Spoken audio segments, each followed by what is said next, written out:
Hello दर्शकों, नमस्कार। मैं अमितोष पंडित और आप सभी का स्वागत करता हूं आपके चहेते चैनल एपी न्यूज में।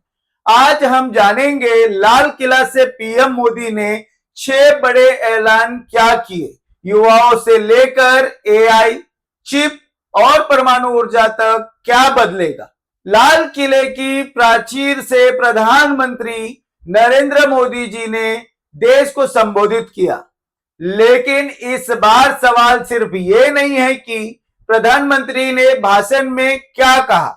सवाल ये है कि इन घोषणाओं का आम भारतीय, खासकर देश के युवा, छात्र और नौकरी की तैयारी करने वाले युवाओं से क्या लेना देना है।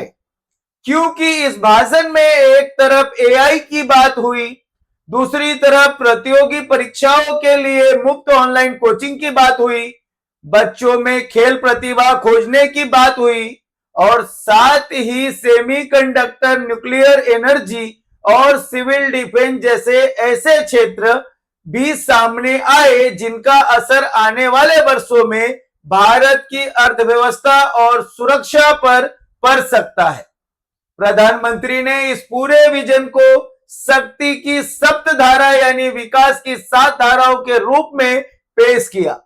इनमें मैन्युफैक्चरिंग, कृषि और फूड प्रोसेसिंग, टेक्नोलॉजी और इनोवेशन, इंफ्रास्ट्रक्चर, डिफेंस, ग्रीन और ब्लू इकोनॉमी और भारत की सॉफ्ट पावर जैसी क्षेत्र शामिल है। तो आइए समझते हैं कि आज के भाषण में ऐसी कौन कौन सी घोषणाएं हुई है जिनका सीधा कनेक्शन भारत के भविष्य से है। पहली बड़ी घोषणा, 1 करोड़ युवाओं को एआई की ट्रेनिंग। सोचिए, आज से कुछ साल पहले तक कंप्यूटर सीखना एक अतिरिक्त स्किल माना जाता था। फिर कोडिंग और डिजिटल स्किल की मांग बढ़ी और अब एआई तेजी से नौकरी और कारोबार की दुनिया को बदल रहा है। इसी बदलाव को देखते हुए प्रधानमंत्री ने घोषणा की, देश के 1 करोड़ युवाओं को आर्टिफिशियल इंटेलिजेंस की ट्रेनिंग दी जाएगी। यानी सरकार का फोकस सिर्फ ये नहीं है कि भारत एआई का इस्तेमाल करे, बल्कि कोशिश ये है कि भारत के युवा एआई बनाने और उसे इस्तेमाल करने वाली वर्कफोर्स का हिस्सा बने। इसका महत्व इसलिए भी बड़ा है क्योंकि आने वाले समय में एआई सिर्फ आईटी कंपनी तक सीमित नहीं रहेगा। Manufacturing, health care, education, banking, agriculture, media और छोटे कारोबार तक में एआई का इस्तेमाल बढ़ सकता है।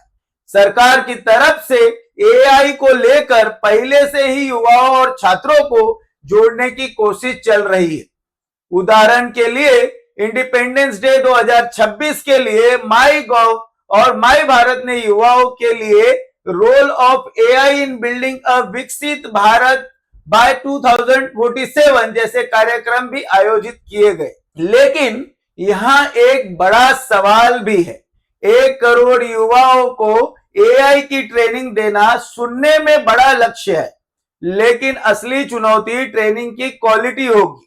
क्या युवाओं को सिर्फ एआई टूल चलाना सिखाया जाएगा या उन्हें प्रोग्रामिंग, डाटा, मशीन लर्निंग और वास्तविक इंडस्ट्री प्रॉब्लम पर काम करने की क्षमता भी दी जाएंगी? क्योंकि आने वाले समय में सिर्फ सर्टिफिकेट नहीं, काम करने की असली स्किल मायने रखेगी। हमने पिछले दिनों एआई इंपैक्ट समिट किया था। एआई का विस्तार बहुत तेजी से बढ़ रहा है। लाल किले से मैं देश के नौजवानों के लिए घोषणा करना चाहता हूं। हमने तय किया है कि आने वाले 1 वर्ष में 1 करोड़ युवाओं को एआई स्किल के लिए ट्रेनिंग देने का हम काम करेंगे, ताकि हमारा देश का नौजवान एआई की दुनिया में भी नेतृत्व करने का सामर्थ्य है। दूसरी बड़ी घोषणा, प्रतियोगी परीक्षाओं के लिए मुफ्त ऑनलाइन कोचिंग। अब बात उस मुद्दे की जो लाखों परिवारों को सीधे प्रभावित करता है। कॉम्पिटिटिव एग्जाम्स, यूपीएससी हो, एसएससी हो, बैंकिंग हो, रेलवे हो या दूसरी सरकारी नौकरियां, आज कोचिंग एक बड़ा खर्च बन चुकी है।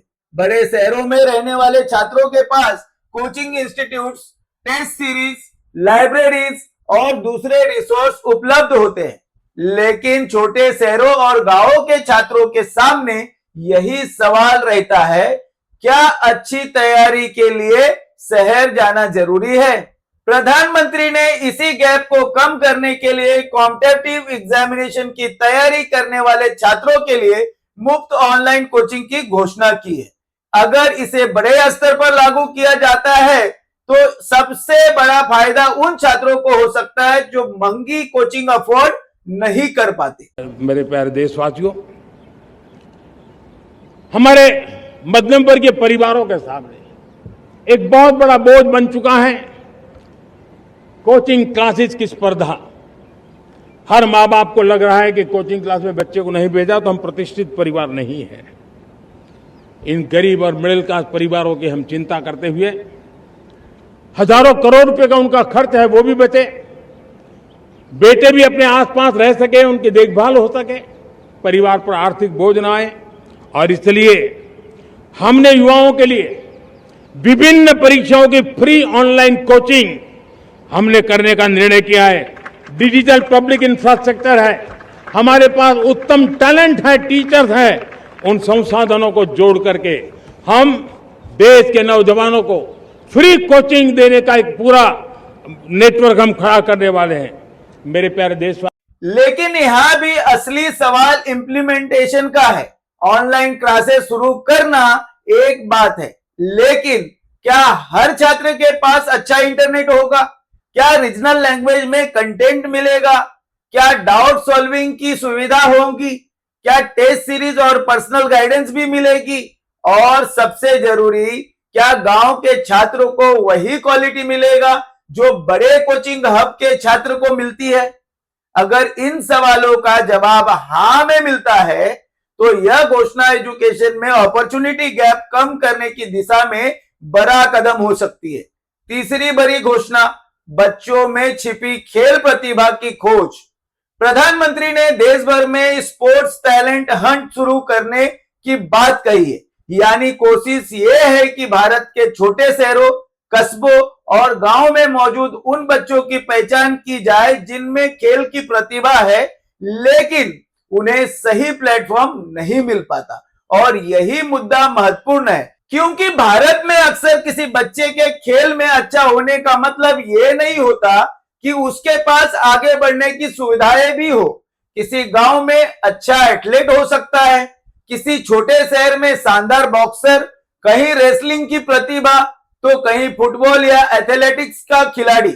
लेकिन सवाल होता है, उसे खोजेगा कौन? और खोजने के बाद ट्रेनिंग कौन देगा, न्यूट्रिशन कौन देगा, इक्विपमेंट कौन देगा और नेशनल लेवल तक पहुंचाने की जिम्मेदारी कौन लेगा? यही वजह है कि सिर्फ टैलेंट हंट काफी नहीं होगा। टैलेंट आइडेंटिफिकेशन के बाद कोचिंग, स्पोर्ट्स साइंस, न्यूट्रिशन और कंपटीशन एक्सपोजर की पूरी चेन तैयार करनी होगी। प्रधानमंत्री ने इस पहल को भारत के भविष्य के स्पोर्ट्स एम्बिशन से भी जोड़ा और 2036 ओलंपिक्स को ध्यान में रखते हुए ज्यादा व्यापक खेल भागीदारी पर जोर दिया। 350 साढ़े 350 स्पर्धाएं होती है ओलंपिक में, और आपको जानकर के दुख होगा मेरे देशवासियों, मेरे नौजवानों, मैं आपको चुनौती देता हूं, मैं आह्वान करता हूं, मैं आपकी मदद चाहता हूं। 350 जितने स्पर्धाओं में भारत 2/3 खेलों में कहीं होता ही नहीं, हमारी मौजूदगी नहीं होती, हम क्वालिफाई नहीं होते हैं। हमने तय किया है कि 2036 में जो ओलंपिक होगा, हम चाहते हैं कि वो भारत में हो, लेकिन 2036 में जिन विधाओं में आज भारत खेलता नहीं है, जिन विधाओं में भारत क्वालिफाई नहीं करता है, जिन स्पर्धाओं में भारत ने छोड़ के रखा है, 3/4 हिस्सा हमारे इंतजार कर रहा है। भारत उस पर बल देगा और इसके लिए हम टैलेंट हंट का एक अभियान भी चलाना। मतलब साफ है, भारत सिर्फ पदक जीतने वाले खिलाड़ियों की तलाश नहीं करना चाहता, बल्कि टैलेंट पूल को बड़ा करना चाहता है। चौथी बड़ी घोषणा, सिविल डिफेंस में बड़े सुधार। अब आते हैं उस घोषणा पर जिसका सीधा संबंध हमारी रोजमर्रा की जिंदगी से शायद तुरंत दिखाई न दे, लेकिन किसी युद्ध, बड़े आतंकी हमले, प्राकृतिक आपदा या बड़े इमरजेंसी सिचुएशन में इसकी अहमियत बहुत बढ़ जाती है। प्रधानमंत्री ने सिविल डिफेंस सिस्टम में रिफॉर्म की बात की। सिविल डिफेंस का मतलब सिर्फ युद्ध के समय सुरक्षा नहीं है, इसका संबंध डिजास्टर रिस्पांस, इमरजेंसी प्रिपेयर्डनेस और आम नागरिक को संकट की स्थिति में सुरक्षित रखने की क्षमता से भी है। बाढ़, भूकंप, बड़े औद्योगिक हादसे, आग या किसी बड़े नेशनल इमरजेंसी के दौरान प्रशासन और नागरिक के बीच कोऑर्डिनेशन कितना तेज है, यही किसी सिस्टम की असली परीक्षा होती है। अस्त्र शस्त्र की तरफ काम करना है, सैन्य बलों का सामर्थ्य बढ़ाना है, लेकिन साथ साथ नागरिकों को भी तैयार करना होगा। पिछली शताब्दी के युद्धों के अनुरूप जो सिविल डिफेंस की व्यवस्थाएं हमारे देश में विकसित हुई है, वो कालबाह्य हो चुकी है। और इसलिए मैं आज लाल किले से घोषणा कर रहा हूं कि हम आने वाले दिनों में सिविल डिफेंस का एक वाइब्रेंट नेटवर्क खड़ा करेंगे, आधुनिक व्यवस्थाओं से उनको परिचित कराएंगे, आधुनिक संकटों से नागरिकों को रक्षा करने की क्या व्यवस्था हो सकती है, एक बहुत बड़ा वॉलेंटरी फोर्स सिविल डिफेंस का आधुनिक चुनौतियों को पार करने वाला हम बनाने वाले हैं। इस घोषणा का असली असर तभी दिखाई देगा जब रिफॉर्म सिर्फ कागज पर न रहे, स्थानीय स्तर पर ट्रेनिंग हो, इमरजेंसी ड्रिल हो, कम्युनिकेशन सिस्टम मजबूत हो और आम नागरिक को भी पता हो कि संकट के समय करना क्या है। अब आते हैं ऐसी दो घोषणाओं पर जिनका असर सिर्फ युवाओं पर नहीं, पूरी भारतीय इकोनॉमी पर पड़ सकता है। पांचवी बड़ी घोषणा, भारत में सेमीकंडक्टर मैन्युफैक्चरिंग का विस्तार। आज दुनिया में एक चीज लगभग हर आधुनिक टेक्नोलॉजी की रीढ़ बन चुकी है, चिप। आपका स्मार्टफोन हो, कार हो, लैपटॉप हो या एआई सर्वर हो, सैटेलाइट हो, डिफेंस इक्विपमेंट हो, हर जगह सेमीकंडक्टर की जरूरत है। और यही वजह है कि सेमीकंडक्टर मैन्युफैक्चरिंग को लेकर दुनिया में कंपटीशन बढ़ रहा है। प्रधानमंत्री ने भारत में सेमीकंडक्टर मैन्युफैक्चरिंग को बड़े स्तर पर बढ़ाने की बात कही है। रिपोर्टों के मुताबिक अगले 1-2 वर्ष में भारत में 7 से 8 सेमीकंडक्टर प्लांट्स तक विकसित करने का लक्ष्य रखा गया है। अब सवाल है, भारत के लिए चिप मैन्युफैक्चरिंग इतनी बड़ी बात क्यों है? क्योंकि अगर भारत क्रिटिकल टेक्नोलॉजीज के लिए दूसरे देशों पर बहुत ज्यादा निर्भर रहता है तो ग्लोबल क्राइसिस के समय सप्लाई चेन प्रभावित हो सकती है।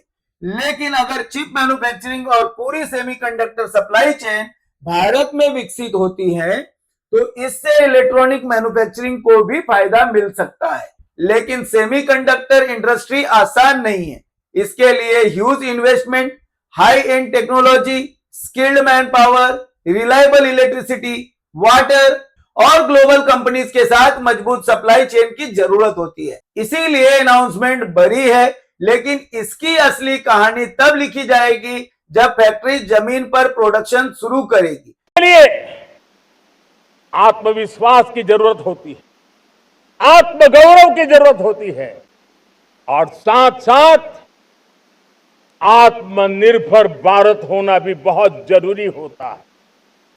और इसलिए बीते वर्षों में हमारा कन्विक्शन रहा है कि भारत को हमें अब दूसरे देशों पर निर्भर रह करके नहीं जीना चाहिए, हमें आत्मनिर्भर बनना चाहिए। दुनिया में बहुत कुछ मिलता है, सस्ता मिलता है, जल्दी मिल सकता है, लेकिन उससे हमारा सामर्थ्य तैयार नहीं होता, न हमारे सामर्थ्य की कसौटी होती है। और इसलिए हमें भी अपनी क्षमताओं को बढ़ाना है। अपने हितों की सुरक्षा हमें खुद को करनी है और इसलिए आत्मनिर्भर भारत का संकल्प बहुत दृढ़ता के साथ हम लेकर के आगे बढ़ रहे हैं।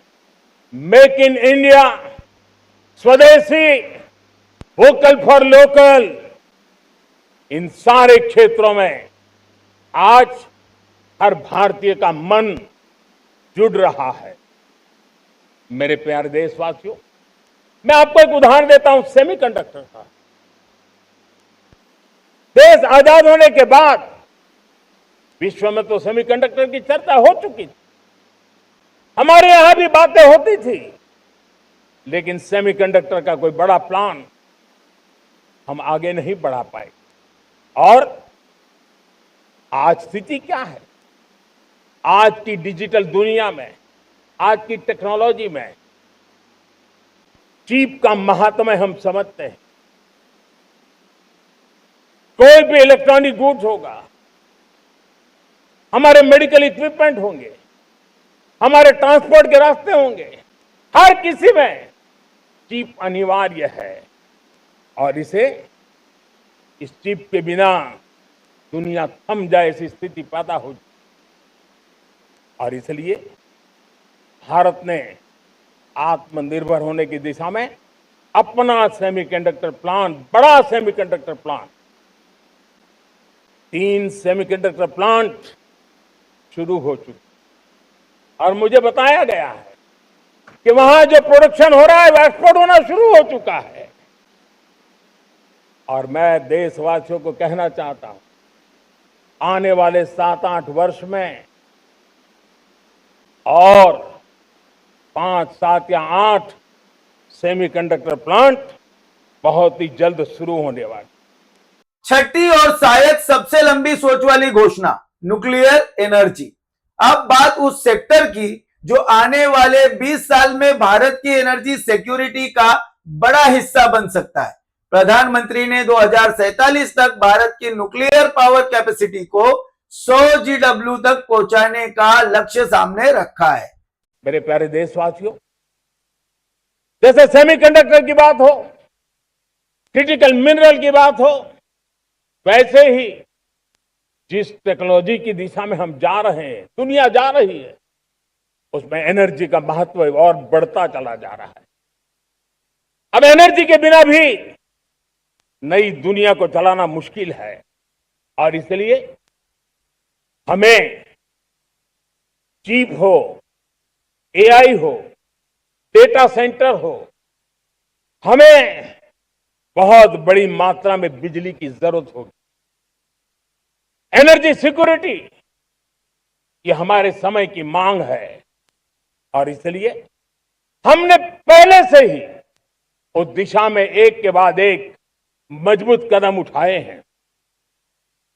एनर्जी सिक्योरिटी का एक बड़ा माध्यम है परमाणु ऊर्जा, न्यूक्लियर एनर्जी। हमने पार्लियामेंट में शांति एक्ट पास कर करके एक नए लक्ष्य तरफ जाने का रास्ता तय कर लिया है। 2047 तक हम 100 गीगावाट न्यूक्लियर पावर का लक्ष्य लेकर के चल रहे हैं। इसी एक दशक में हम 5 नए न्यूक्लियर रिएक्टर शुरू करने का लक्ष्य लेकर के चल रहे हैं। इस वर्ष भारत ने फास्ट ब्रीडर न्यूक्लियर टेक्नोलॉजी में महारत हासिल करके एक अहम पड़ाव पार किया है और उसके कारण परमाणु ईंधन में आत्मनिर्भर बनने की दिशा में हमें एक बहुत बड़ा सफलता का कदम हमने रखा है। सवाल है, भारत को न्यूक्लियर एनर्जी की इतनी जरूरत क्यों पड़ रही है? क्योंकि जैसे जैसे भारत की इकोनॉमी बढ़ेगी वैसे वैसे बिजली की डिमांड भी बढ़ेगी। एआई डाटा सेंटर्स को बिजली चाहिए, फैक्ट्रीज को बिजली चाहिए, इलेक्ट्रिक व्हीकल को चार्जिंग इंफ्रास्ट्रक्चर चाहिए, सिटीज को इलेक्ट्रिसिटी चाहिए और अगर भारत डेवलप्ड इकोनॉमी बनना चाहता है तो उसे बड़ी मात्रा में रिलायबल पावर की जरूरत होगी। सोलार और विंड तेजी से बढ़ रहे, लेकिन रिन्यूएबल एनर्जी की अपनी लिमिटेशंस है।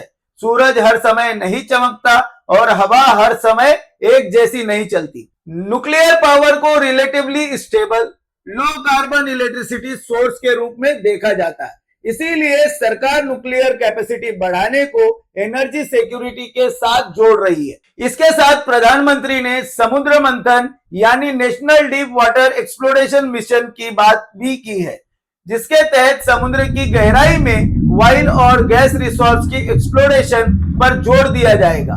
रिपोर्ट के मुताबिक इसके लिए लगभग 85,000 करोड़ के निवेश की बात सामने आई है। यानी एनर्जी पॉलिसी में एक साथ दो दिशाएं दिखाई दे रही है।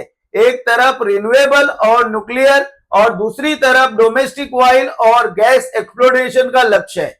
एनर्जी इंपोर्ट्स पर निर्भरता कम करना। तो आखिर आज के भाषण का बड़ा संदेश क्या है? अगर प्रधानमंत्री के पूरे भाषण को सिर्फ 6 घोषणाओं में समेटे तो तस्वीर कुछ ऐसी बनती है। एक तरफ युवा और उनकी स्किल्स है, दूसरी तरफ एजुकेशन और कॉम्पिटिटिव एग्जाम्स है, तीसरी तरफ स्पोर्ट्स टैलेंट्स है, चौथी तरफ सिविल डिफेंस और नेशनल प्रिपेयर्डनेस है, पांचवी तरफ सेमीकंडक्टर और एडवांस मैन्युफैक्चरिंग है और छठी तरफ एनर्जी सिक्योरिटी और न्यूक्लियर पावर है। यानी लाल किले से दिया गया संदेश सिर्फ अगले 1-2 साल की योजनाओं का नहीं था। इसके पीछे 2047 का बड़ा लक्ष्य है, विकसित भारत। प्रधानमंत्री ने भारत को विकसित देश बनाने के लिए मैन्युफैक्चरिंग से लेकर टेक्नोलॉजी, डिफेंस, ग्रीन इकोनॉमी और सॉफ्ट पावर तक कई क्षेत्रों को एक साथ आगे बढ़ाने की बात कही। लेकिन किसी भी सरकार के बड़े लक्ष्य की असली परीक्षा घोषणाओं के दिन नहीं होती। असली परीक्षा तब होती है जब एआई ट्रेनिंग का छात्र नौकरी तक पहुंचे, फ्री कोचिंग वाला छात्र एग्जाम क्लियर करे, टैलेंट हंट्स का बच्चा इंटरनेशनल लेवल पर पहुंचे, सेमीकंडक्टर प्लांट्स में प्रोडक्शन शुरू हो और न्यूक्लियर कैपेसिटी वास्तव में जमीन पर बढ़े।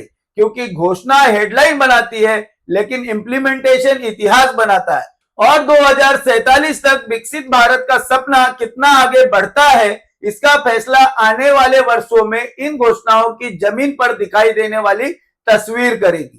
आपको आज की इन घोषणाओं में सबसे बड़ा बदलाव कैसे लगता है? एआई, मुफ्त कोचिंग, सेमीकंडक्टर या न्यूक्लियर एनर्जी? अपनी राय कमेंट में जरूर बताइए। जय हिंद।